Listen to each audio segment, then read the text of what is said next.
I'm Will Carr, and I'm here to fire you up.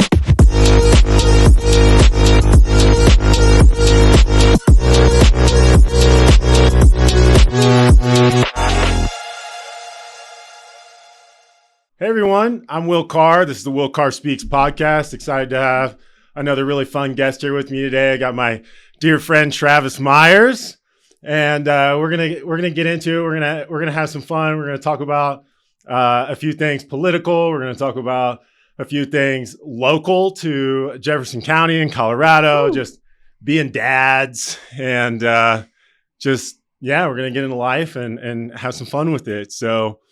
Just to get started, Travis, do you want to give a little intro of who you are and what, some interesting facts about yourself or something? Yeah. I'm Travis. I am one of those rare Colorado natives, born here, stayed here, lived in Jefferson County my whole life. Run a couple of different businesses. Working right now, a lot of bakery stuff we were talking about. Like I said, good friend Will, we just started this farm stand right off of his, right in the back of his property, good enough to let us drop a spot there. It was kind of like out of the blue. That was a fun thing. And it's time consuming. So we like pivot from one thing, spend all of our, energy on something else that we love and that's fun. But, got a couple of daughters. Our daughters on the same basketball team, went to school together for a little bit. And what about me? Lots of fun. I'm a ball full of energy. There you go. When you got a wife with a million ideas, man, the farm stands is just the tip of the spear. Yeah.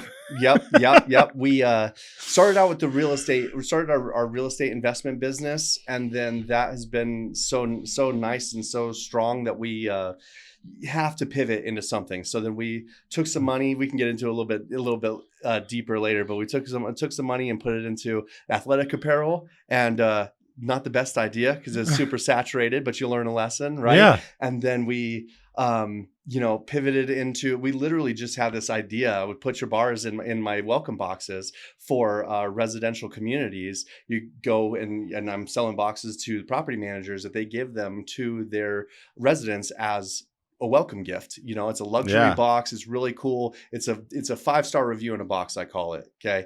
And then less than 2 months later, she's like, you know what? I've been wanting to do this thing for a long time. We should open a farm stand, because she's been doing the sourdough stuff. So before, in the background, while we're doing all these things, I deliver scones on Mondays and Thursdays to coffee shops. So that was one of the reasons why I got to quit my 9-to-5 W-2 job. And not be, running 2 businesses and working full time. Yeah. Because she's like, well, I need help as like a part-time deal, and it's making money. So like, okay, let's go do that. And then, fast forward 2 years later, she's like, you know what I want to start this farm stand. I've got a lot of interest. People like my stuff. I'm like, yeah, farm stands are sweet. Right. Don't get me wrong. Like we put tinctures in there. She put homemade cleaners. Right. We sell our eggs. We got a bunch of chickens. So we sell our eggs in there. And then this thing is just like, she's selling like 150, 200 items 3 times a week.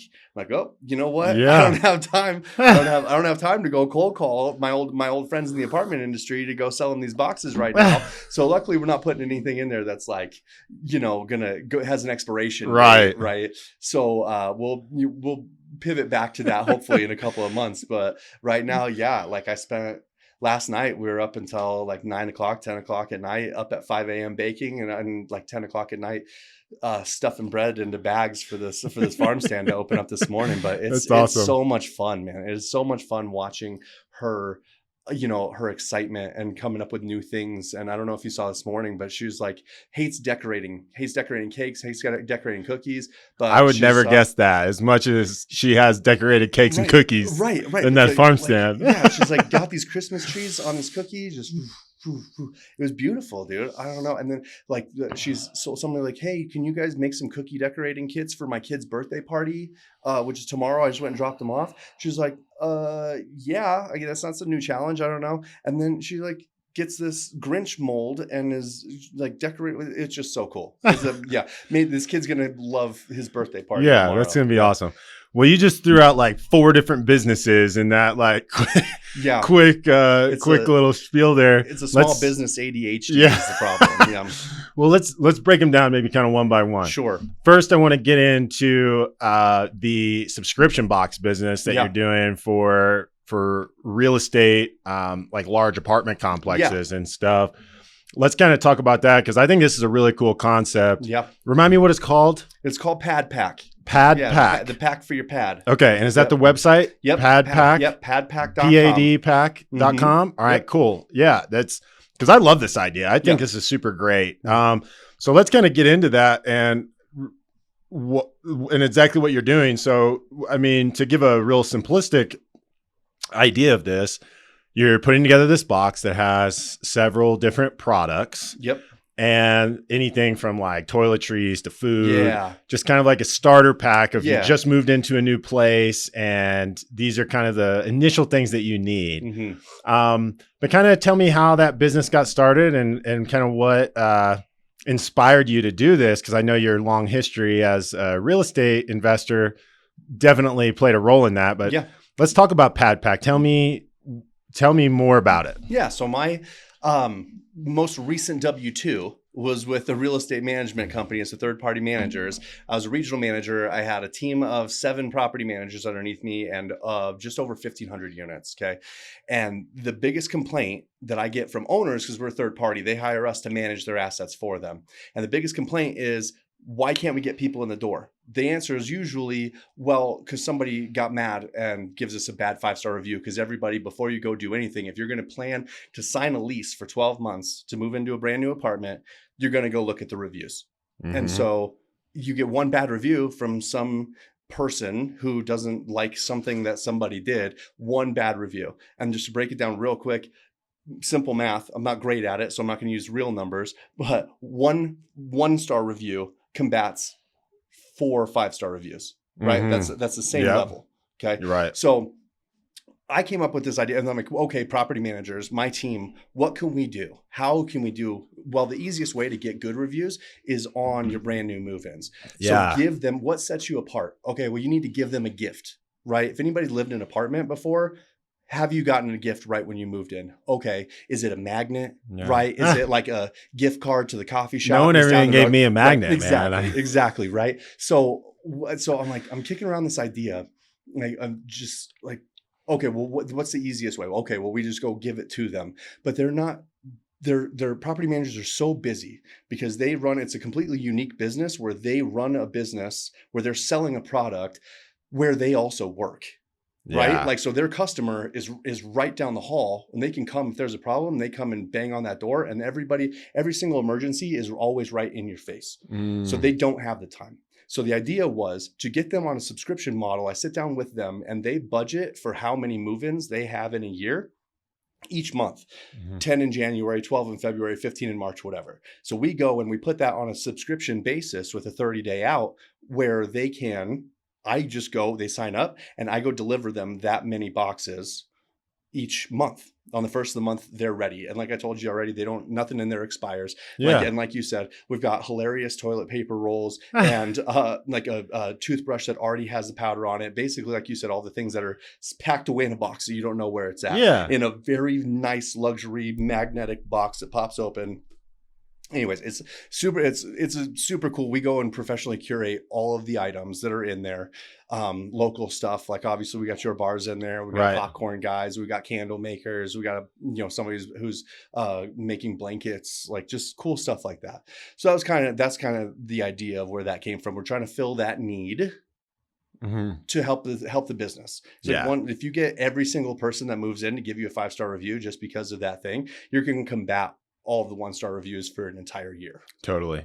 Yeah. And I think that's just such a cool concept because like we said, when I've lived in apartment complexes before, it's been a while, but I never got any type of gift. And I think to be able to get kind of your initial essentials, especially depending on your demographic, like you might have some like more, I would say like females moving in, they probably have more of their stuff in order. Mhm. But as a bachelor, as a young man or something, like moving in, it's like, oh, I probably needed that one roll of toilet paper. I might not Yeah. have it. Well, you'd be surprised, right? Because you're thinking like women generally are more organized. Yeah. But that's the stuff that they don't think about. They know where their makeup's at, right? You know where your deodorant's at. You know where but like this rest of the stuff is in the box and it's all wherever. Well, and it's the gesture more than anything Mhm. that you're moving into this building, this new building, and the office and the community there is like giving you this gift of some initial essentials. Yeah. 3 things that are the most stressful in your life, right? Switching jobs, switching homes, married or divorce. Okay? Yeah. And during that one, we are telling you that we care about you in one Yeah. of the most stressful times in your life. Yep. It's so simple. Yeah. Yeah. And so, I mean, to get into that, because really what led you into this business was your past experience in real estate management and real estate investing. Kind of walk me through that. I mean, did you initially work for real estate management and that's what got you into investing, or were you investing into these large scale, multi-unit properties? And I mean, what was the largest apartment complex you have? Like how many units were in one? That I've owned or that we've managed? Both. Okay, so I've managed personally, like as a property manager or in my portfolio, 600 units. Yeah, it was huge. It's a ton, right? And I got 600 doors. Yep, I got 200. I got 22 employees, all just in this one space. It's crazy. That's big bucks. Yep. I got me personally. We've run a syndication business, own and operate a syndication business, where the largest that we've had is 40 units. Yep. So it's a whole different playing field. Yeah. The needs are still the same. You still have the residents that are, that have these demands, and then you still have the need for employees, keeping track of everything. The professionalness of the employees is a little bit obviously different because they get spread out a little bit more working on the smaller ones. But to answer your first question, I started out as a leasing person. As a salesperson. This was my first sales job. No, that's not true. My first sales job was selling copiers door to door. It's the worst job in the world. Okay. Anybody, if you've got a copier rep coming in your door, if you work in an office, give them a hug, man, because that's terrible. But so I did that for 3 months. It was awful. But then real estate leasing. Okay. And then manager. And then when I owned my own home at a young age, because 20 years ago it was way easier to find something that was affordable, right? So that's kind of how I started it, my investment stuff. But so I started out and got a passion for real estate as a low-level leasing agent, and just loved helping people find a home. Okay, so that was the coolest thing, and we pivoted that into I used a HELOC, home equity line of credit, on my house to buy my first investment property. Okay. And then we flipped the one that we were living in, and then moved into the new one that we bought with the intention to flip it in a year while we were living there. And so instead of selling it, we rented it, the very first one. Okay. So that rental income is paying the mortgage on the first one and the down payment for the second one from the HELOC, equity line of credit. Yeah, so that's how we got started. So now we're still only from our W-2 jobs, only paying one mortgage. Yeah. Okay. So and then we had a bad run. These guys, I never wanted to sell this house. It was awesome. It was in Jefferson County. It was in Lakewood. It's Green Mountains. Like really nice, and I bought it foreclosed. It was right. So you had a great deal on it. Yeah, and I'd had it for 10 years. Okay. My mortgage was like $900. Sorry.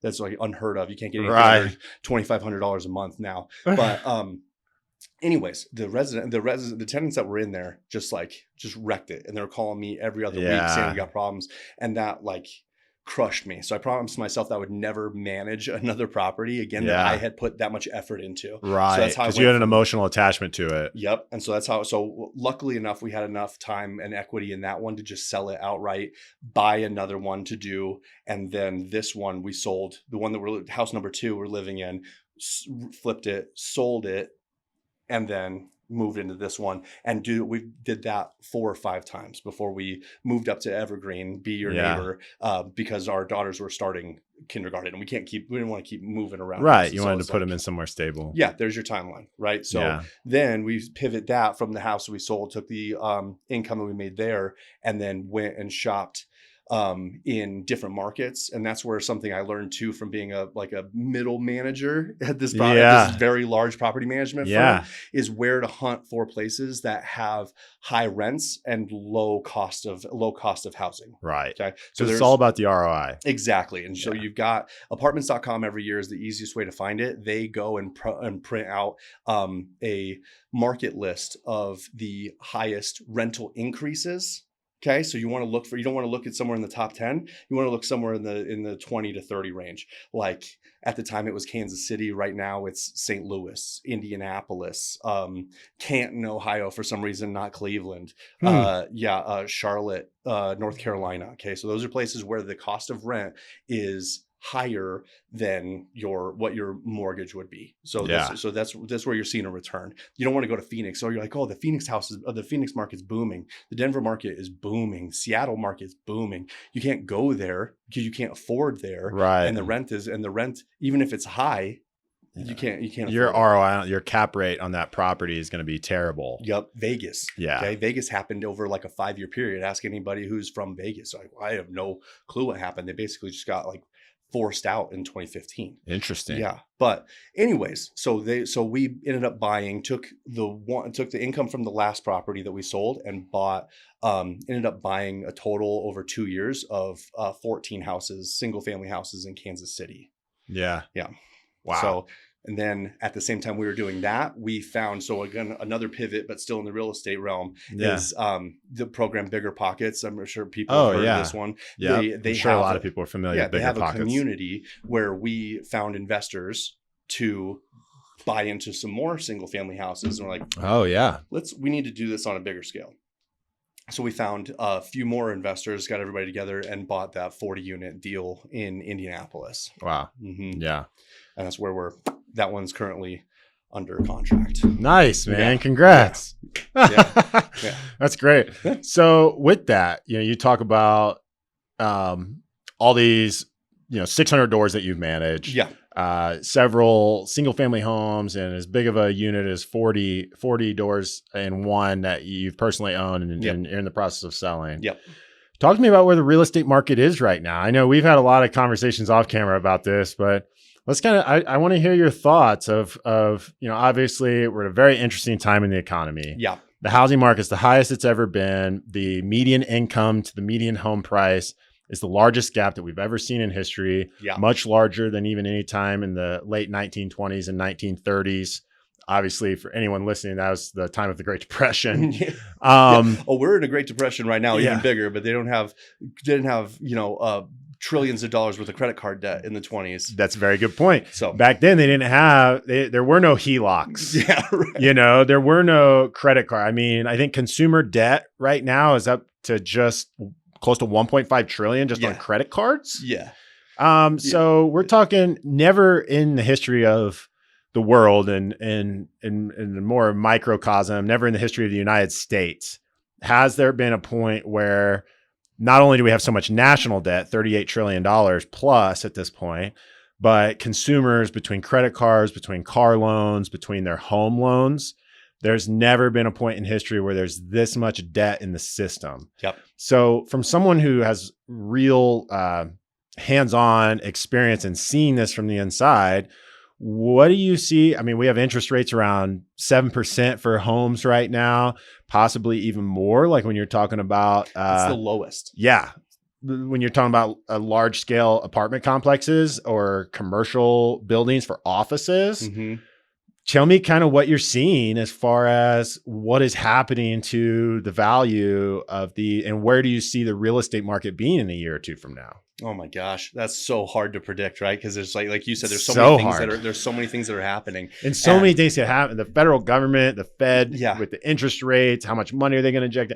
Well, there's so many question marks. So this is just hearsay Right. We're opinions. we're not professionals. We don't take any legal liability for anything that you talk real fast. We're not financial advisors. Yeah.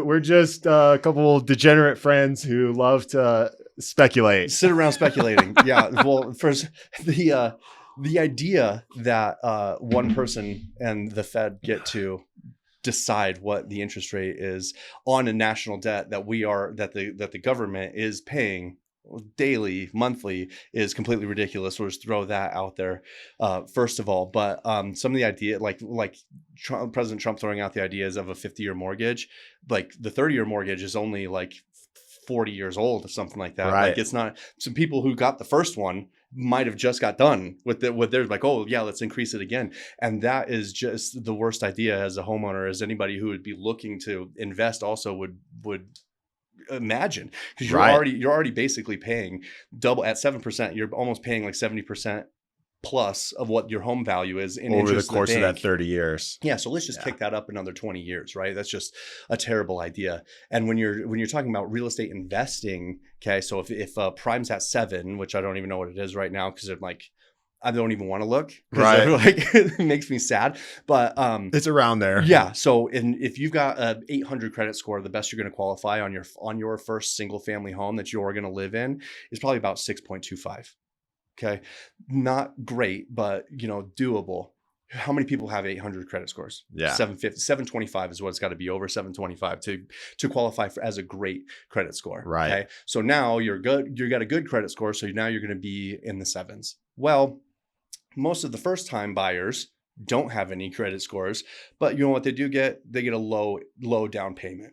Okay. Which basically screws you also. We're talking about college debt kind of screwing you. Yeah. This also screws you, because now how I started my first real estate investment was using my home equity line of credit. And I was lucky enough at the price point to be able to put 20% down. Yeah. If I put 5% down, there's no way I'm ever going to have 20% equity to refinance into right now a larger loan, a larger interest rate, to even have to get any of your money back. So when you're working with a HELOC, if you were going to use your own equity, which a lot of first-time investors do, you qualify for 10 to 15% of your equity. Yeah. Okay? So those folks don't have it because they only put 1% down. Right. Which also increases your interest rate. You have to pay for PMI. Okay. Yeah, which stands for mortgage. What's the P? Mortgage insurance. Something mortgage insurance. Yeah. So preferred. I don't know. Whatever. But I'll Google it later. I can't. But anyways,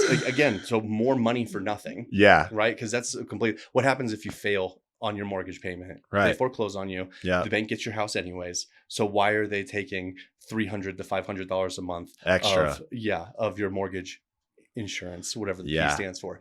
So, man, that's such a hard answer, because right now we are seeing for the first time in Colorado also a negative rent growth, and nationally a negative rent growth, which is if you got to think about it, it's being offset, because if you're taking a national number and you've still got rent growth in places like Kansas, Oklahoma, Illinois, places where they have people are moving from the big cities because they can't afford it and moving out. So, but you're still seeing that rent increases. Yeah. So we're still seeing it like a negative rent increase for the first time, maybe even ever. I don't even. So that means that there's still places that the rent's going up. There's places that's drastically coming down. Yeah. In order to offset that and make the overall median or average of that negative. Mm-hmm. Yeah. Now, I think what's interesting is a couple of things. I saw a report the other day that the first-time home buyer, the median age for the first-time home buyer now is 41. Oh my gosh! So the first-time home buyer now, on average, is 41 years old, which I think that just speaks volumes for like where our country's at, because that means we have this whole generation of our 20s and 30s somethings not buying home because they don't have the money for the down payment, not only with 20%, but they can't qualify to have the down payment for the 4 or 5% that the FHA, the First Time Home Buyers Association, gives out these loans for. So they can't even put 5% down on a property. Yeah. And they're not buying. The other thing that I find really interesting about that is we have a situation in our country right now politically, which whether you agree with it or not, we're having a lot of people that are leaving the country, whether that be on their own terms or whether that be because they're being deported. Mm-hmm. And I think that has a large degree to do with what we're starting to see in the negative rent prices. Yep. Because when you take 20 million people leaving the United States, that is going to obviously create a lot of more places for people to live on the market. Yep. So with that said, we're coming to a point in the country where either we're starting to see rent prices come down. Yep. Housing prices, in my opinion, are going to have to come down because there's going to be a larger supply versus demand when Yep. you extract 20 million plus people. Yep. So regardless of what happens with interest rates, we're already starting to see this trend happen in the rent market. Right.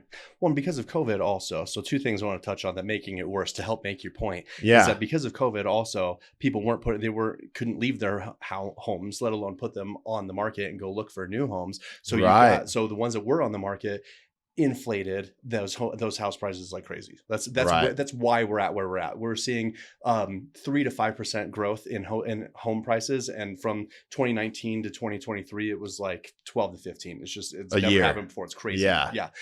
Also, this is fun. That's called the top of a bubble, my friends. Yeah, it's the top of a bubble, folks. So to make it worse, you talked about the median home buyer being in their 40s, which to me is already crazy. Yeah. But the political and social scientists get paid millions of dollars to analyze this stuff. And there's one fact that they always come back to is so funny, is that we've got baby boomers and the millennials, and the most human beings ever born ever. And it has not gone since the baby boomers, hasn't gone back up. It's been slightly declining every single year, has been in 1991. Wow. Okay. I was born in 1991. Yeah, my man. So home buyers being 41, Yeah. but renters being 22 to 41, then there are never going to be as many 22-year-olds on this planet Yeah. as there are today. So Yeah. tomorrow there's less 22-year-olds than there were a year ago. Okay, if you think about that, Yeah. because the birth rates, Consistent declining. the birth rates are just consistently Man, declining too. that's So I one of just the got biggest. shivers. Like, Yeah. crazy. Because I mean, that's a great point that you make, because, and probably most people don't realize what I'm about to say, or they've never heard this before, is that we right now have the lowest birth rate ever in the history of America. In the history of the world, we have the lowest birth rate at any point. There are less babies being born right now than there were at any point in the 1920s and 1930s.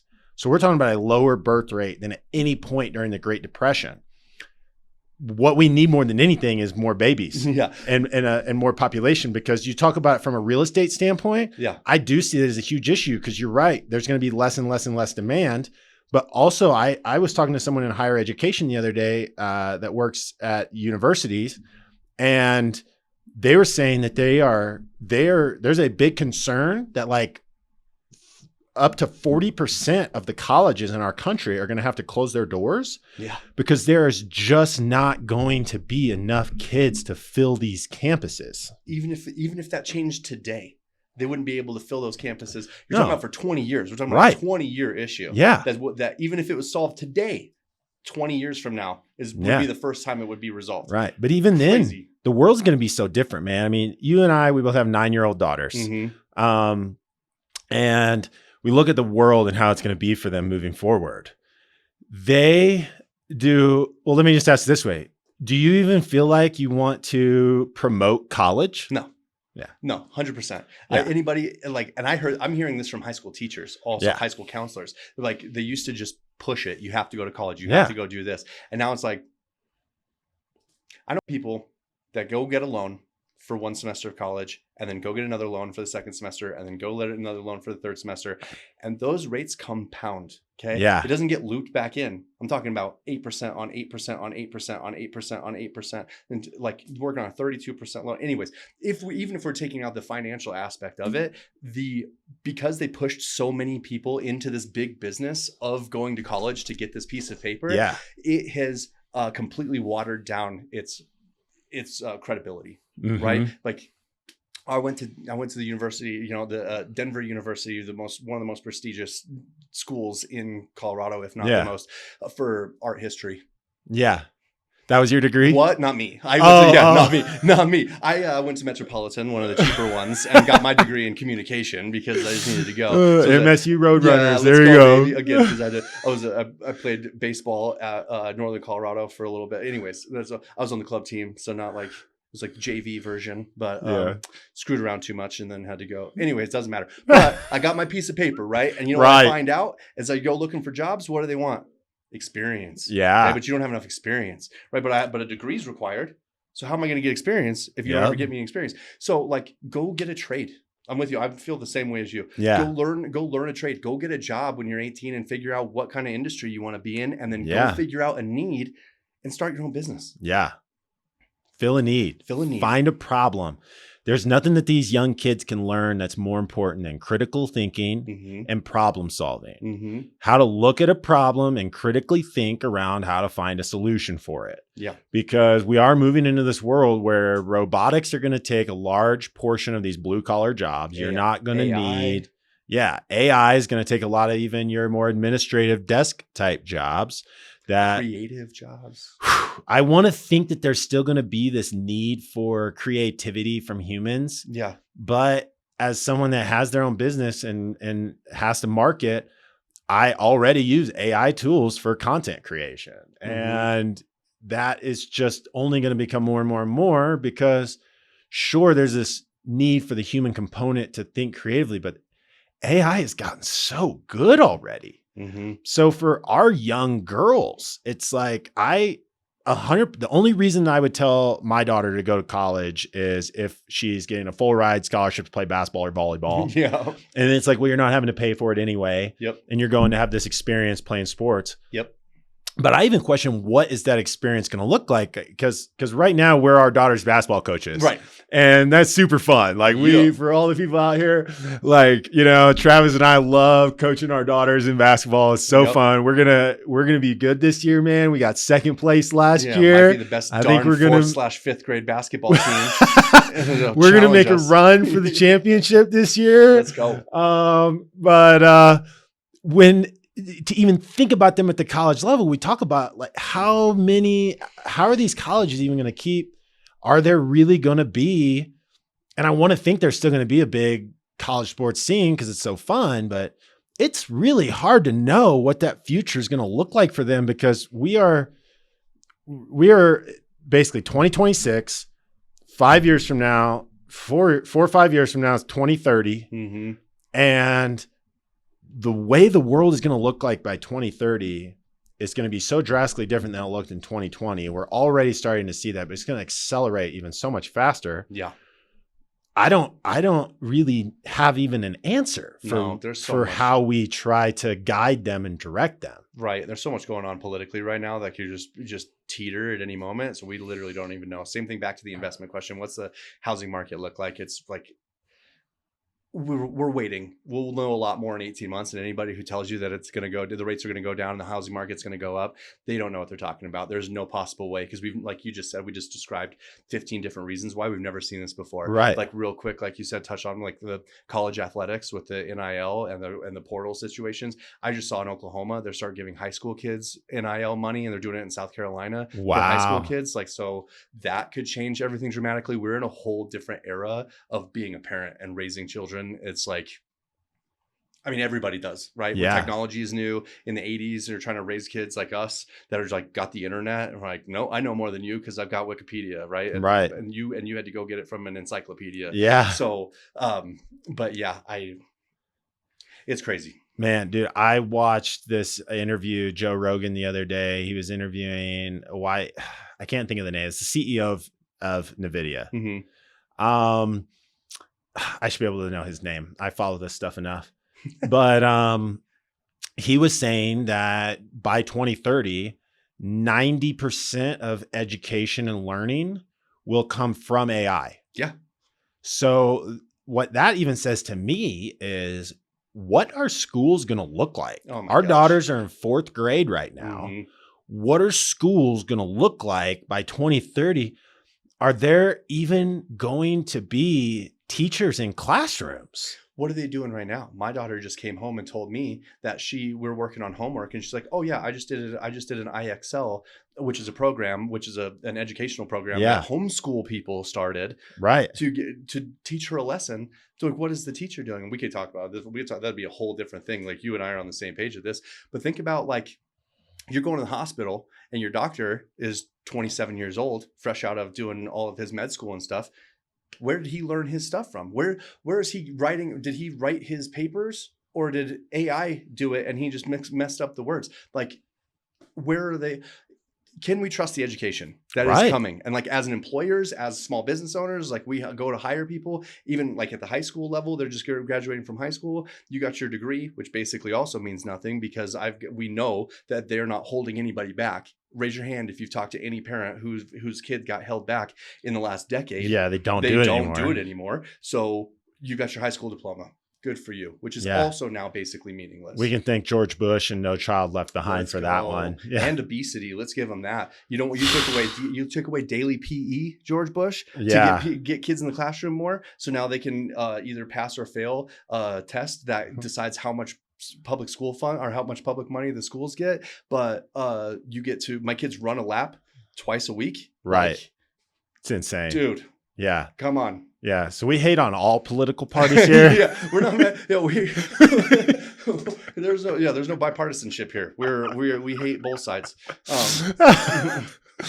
Oh, that's funny. But yeah, I mean, even you talk about the doctors. It's like, I think of this I've always kind of felt like there's 3 core industries of jobs that you would be able to keep. Mm-hmm. Being an engineer, being a doctor, or being a lawyer. Mm-hmm. Now, I have a completely different opinion on all 3 of those because one engineer is going to be able to do the job of 10 engineers with AI tools. Yep. To be a lawyer, AI knows and can read every law, every book, everything. AI can be any type of lawyer. It can be an expert in family law. It can be an expert in estate and tax law. It can be an expert in criminal defense. Mm-hmm. AI can be an expert in any type of law. Yeah. So a lot of lawyers have just been, they've worked for other lawyers to do a lot of the writing and stuff like that. Case law. You're looking up case law. They no longer, you can just use AI as that. Now litigating in an actual courtroom, that might kind of be the last frontier that those attorneys can hang on to. But you still use case law to set precedents for the judge to decide what is this? Okay, this has been what is previously ruled this way. Right. This is what the law is, and that makes sense to me. And AI can bring all that for you. Exactly. I'm going to rule in favor of this because of this case law and this. Thank you, talking head, for doing nothing. Yeah. And in doctors. In that last one, doctors. The Optimus robot that Tesla and Elon Musk are building he has said there will be millions of them in production in 2026. We're not talking about 40 years from now or even 4 years from now to 2030. Yeah. We are talking about right now. The Optimus robot is here. And as you mentioned, are you going to trust that 27-year-old doctor not really even knowing what they done? Or are you going to allow a robot that can, with surgical precision, that's going to make absolutely no mistake, operate on you? Are you going to let a robot operate on you for a fraction of the cost, knowing that robot's, statistically speaking, is going to make way less mistakes than a human? Mm-hmm. Or are you going to pay 10 times more for a human being that, statistically speaking, is more likely to make a mistake on you? Right. There are essentially no jobs that are immune to this revolution that is happening. Right. Let's talk about that. That's crazy. One of the biggest industries in the world is not health care, it's health insurance, right? And so now, like, okay, with robots that will, like, we won't even insure you to go see a doctor. We will insure you to go see this robot where you go and sit in the tube and it fixes all the things for you. Yeah. Who knows, right? Anything's possible. Because it's going to be so much cheaper. Exactly. And less likely for less liability. For failure. Way less liability. Yeah. So You might You're not have right. a choice. The insurance companies aren't even going to give a choice. Nope. But then even if you did have a choice, why would you choose? Right. Unless you just, for some reason, are scared of robots or something, Right. which I also understand. I am. Yeah, I get that right now. I'm thinking you just said in 2026 and I might like move further into the hills. And get away. Dude, there's going to be a huge, I mean, we're entrepreneurs here. There's going to be a huge opportunity to go out and buy these robots that are $20,000, $25,000 is what Musk has said they're going to cost. Yeah.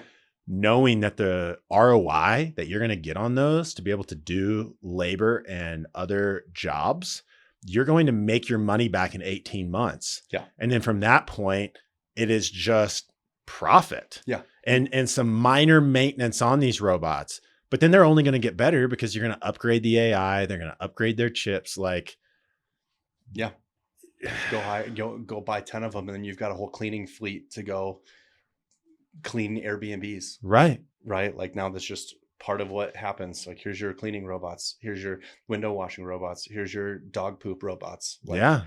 Wow. Yeah. It's crazy. Because even I try to think, I was talking with a friend about this the other day, and we were talking about his son who is turns 12 this month.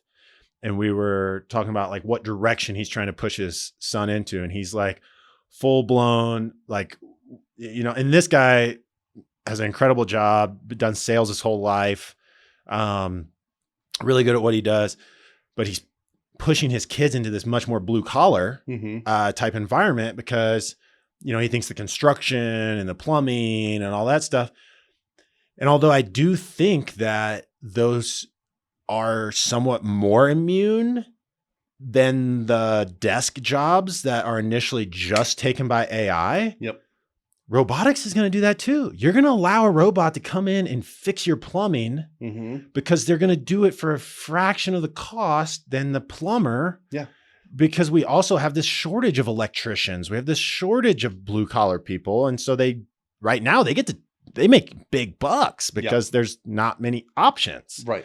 And you don't even know, like 10 years ago, you go to the car mechanic and you're like, oh, this guy is going to haggle me and he might screw me over on this brake job. So I have to go get 3 different opinions. Yeah. I have to go get a second opinion from my furnace guy to make sure that the price isn't screwing me over. If robots are doing it everywhere, like this is the price. Right. Right. Like how much does a cheeseburger cost because they make it in 10 different places.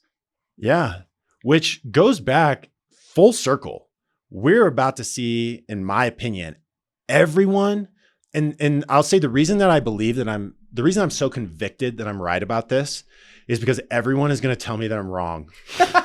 That's how you know you're on the right path, people, is because everybody is telling you you're crazy. Don't believe it. When everybody thinks something, it's usually the opposite.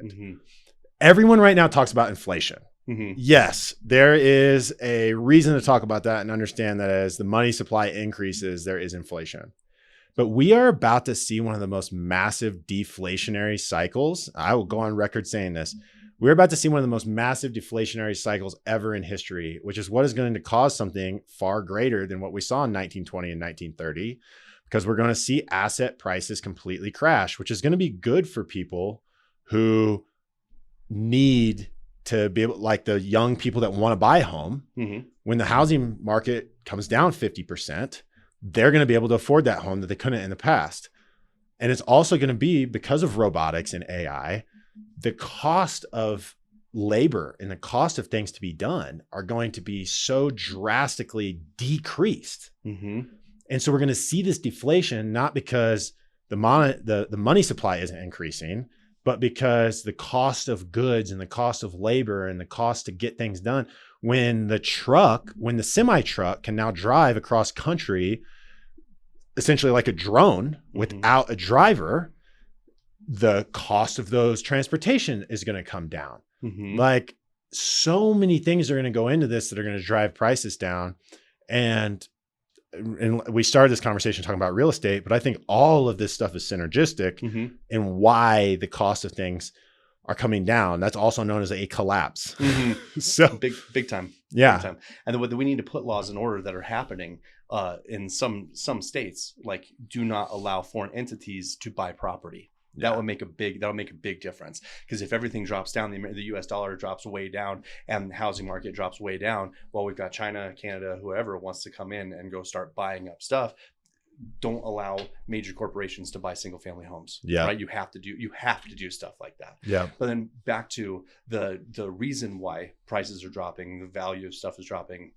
Those folks are losing homes, or they're because they are now don't have jobs. Right. And then we're talking about 45-year-olds, 50-year-olds that have been doing the same job for 30 years that don't have any other skills, be very difficult to adapt, have a lifestyle, families that depend on them. We can go get a entry level job at Tesla because they are making the robots, right? Like, I don't know. It's just that it's crazy to think about 5 years from now. Yeah. Like you said, we've never been in anything like this No, before. never. And even if the houses drop down 50%, so those first time home buyers go from 40 down to 20, we still talked about this. There's not that many people. Right. So where does the bottom really come? Yeah. It's hard to know, man. And Yeah. we don't mean to paint like a dystopian type future. No. With any type of major change. What I would encourage and tell people out there is that you just need to be realistic. You need to be pragmatic. Look at these changes that are going to happen. Get ahead of the curve, because if you can, none of us have a crystal ball where we can see the future perfectly, but we can see trends, we can see changes, we can see how things are evolving. And if you can get ahead of those curves and understand, you can set yourself up, you can set your family up, and ultimately put yourself in a place where you can then help your community later on. Because if we are in a situation where there's a lot of people that do have their jobs taken away due to AI and robotics, and asset prices have crashed, and we're in a whole new type of environment, a paradigm shift, there's going to be a lot of opportunity to build for yourself if you can get ahead of that curve. And then two, if you're the type of person that can do that and can see that and get ahead of that curve, I think you have the responsibility to then help your community and build in a way that can be net positive for society. So that's my favorite line in the Constitution, by the way. If you have the ability, you have the responsibility. Is that in the Constitution? That's awesome. Right? That's really cool. That's sort of part of the Revolutionary War. Wow. Right? So anyway, sorry. If you have, no, man, that's awesome. I appreciate that because I think the country that our founding fathers built was to be a land of opportunity. And when we can take back that control and understand that we are here to have opportunity, not to get handouts, not to have it given to us, but to rise up into our greatest selves and our most powerful selves, that then we can take control of that and build a future that is, although is going to look drastically different, we can build a future that is better for ourselves, our family, and everyone. Yeah, like you said, we're painting a dark picture here, but every single time there has been a situation like that in our country, in the world, there have been adaptations that help to bring life back to whatever. So it's the phoenix. Sometimes it's got to burn down before it can come back to life. Yeah. Well, absolutely, man. Well, hey, I feel like we could sit here and chat. There's a lot more things I'd love to get into. This is a great conversation. We're going to have to do this again, man, and get into a few more things. Yes, sir. Anytime. Yeah. But Travis, I appreciate you coming, and thanks, buddy. Love you, brother. Yeah, love it was you good chatting with you. We'll see you soon. Yeah. Later, man. Thanks. I'm Will Carr, and I'm here to fire you up.